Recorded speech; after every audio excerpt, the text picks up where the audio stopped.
You walk down a dark hallway at night. Your heart speeds up before your mind even knows why. You tell yourself there's nothing there, but some older part of you disagrees. That part of you is thousands of years old, and the ancient Greeks gave it a name. They called it a monster. Not because they were foolish, not because they lacked reason.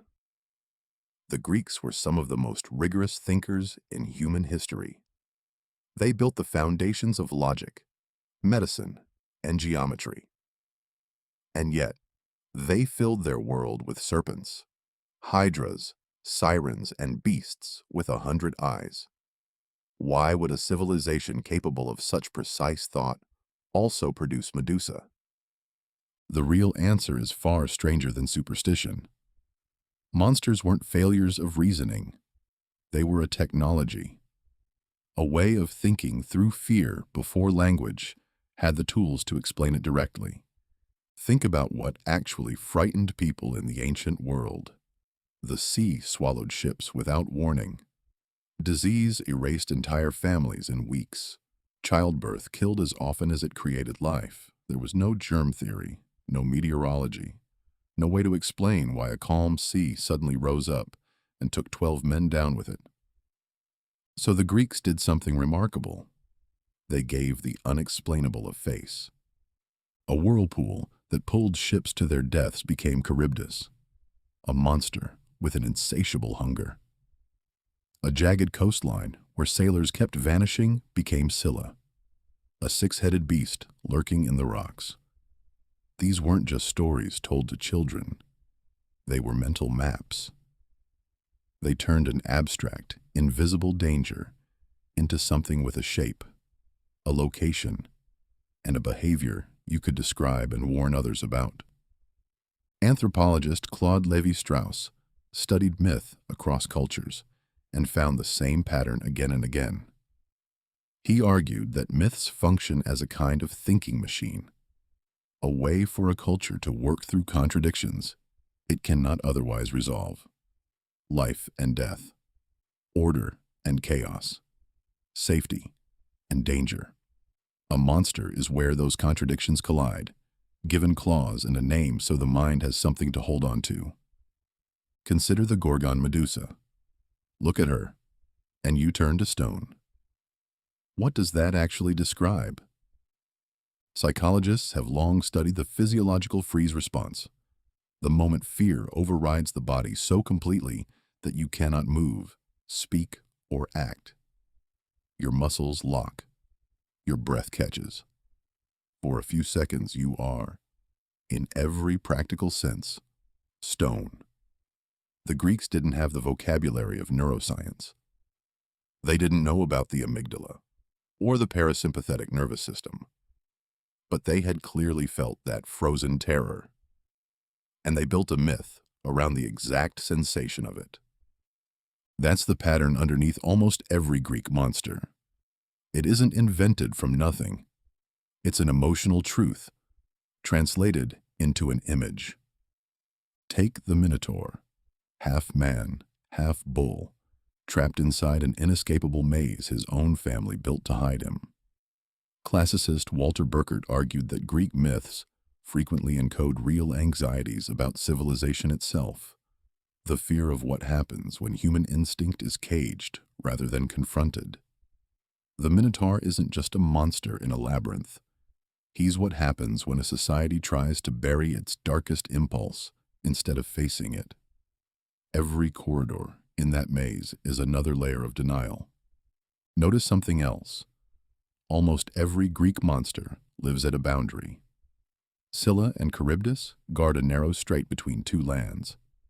The Sphinx sits at the entrance to Thebes, blocking the road with a riddle. Cerberus stands at the gate of the underworld, the final threshold between the living and the dead. Why would fear cluster so consistently at edges? Because edges are where the unknown begins. A person walking a well-worn path in daylight rarely needs a myth. But standing at a shoreline you've never crossed, or a cave mouth you've never entered, that's where imagination fills the gap. Reality leaves open. Monsters aren't randomly placed in Greek stories. They mark the exact locations where certainty runs out. There's a reason this matters beyond ancient history.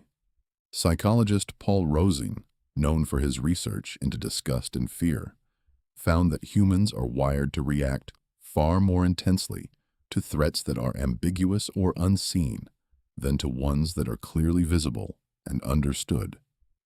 A snake you can see is frightening. A rustle in grass you cannot identify is often worse. The mind, faced with an information gap, doesn't sit calmly with uncertainty. It fills the gap, usually with something worse than reality. The Greeks simply externalized that process. Instead of an anxious feeling with no shape, they built Typhon, a storm god monster so massive he could scrape the sky. Instead of vague dread about the sea, they built a 9-headed hydra that grew 2 heads for everyone you cut off. That detail alone tells you something. A problem that seems to multiply the harder you fight it. Does that sound only like ancient myth to you? Or does it sound like anything in your own life that grows worse the more you struggle against it? That's the twist most people miss about Greek monsters. They were never really about monsters at all. They were about the shape of an unsolvable problem. Heracles didn't defeat the Hydra through strength alone. He needed his nephew to cauterize each neck the moment a head was severed, so it couldn't regenerate. The myth is, in effect, a strategy. Some problems can't be beaten by direct force. They require you to change your method entirely, to stop the cycle rather than fight the symptom. Ancient audiences didn't need a psychology textbook to understand that. They understood it through a beast in a swamp. This is why these stories survived for thousands of years, while so much else from the ancient world was forgotten. A myth that only describes a monster dies with the culture that believed in monsters. A myth that describes an experience survives because the experience never goes away. You still feel the pull of Charybdis every time. A situation seems designed to drag you under no matter which way you turn. You still meet a version of the Sphinx every time you face a problem that demands you think differently before you're allowed to move forward. You still recognize Medusa's stare in the exact moment fear locks your body in place. The ancient Greeks weren't less rational than we are.